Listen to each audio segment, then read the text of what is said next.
Marami ng residente sa mga barangay sa Albay ang natulungan ng programang hatid ng Ako Bicol Party List sa pangunguna ni Congressman Elizalde Co. Kabilang na nga rito ang bagong solar home system units na malaki ang maitutulong sa pang-araw-araw na pamumuhay. Tunghayan natin ito sa report ni Simon Ong. Ngayong araw, pinangunahan ni Ako Bicol Party List Representative Elizalde Co. kasama si Congressman Jill Bongalon ang ceremonial turnover at inspeksyon ng solar home system units sa Barangay Galacia, Rapu-Rapu, Albay at Barangay Hacienda, Tabaco City. This is the best project na maibibigay natin sa ating mga kababayan na hindi inaabot ng kuryente.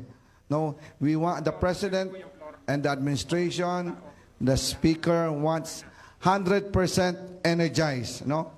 Hindi pwedeng energized lang pero brownout katulad sa sentro ng Albay. Layunin ng programa ng Ako Bicol Party List na mabigyan ng liwanag ang bawat tahanan na hindi pa naaabot ng kuryente. Naisakatuparan ang programang ito dahil na rin sa pakikipagtulungan ng Albay Electric Cooperative Incorporated, National Electrification Administration at ilang opisyal na mga barangay. Galing kami sa Rapu-Rapu, Barangay Galicia. Out of the 500 household, 257 po ang nag-apply. Lahat binigyan. Bukod sa ilaw, ay maaari ring mag-charge ng cellphone, manood ng telebisyon at makinig ng radyo gamit ang home system units.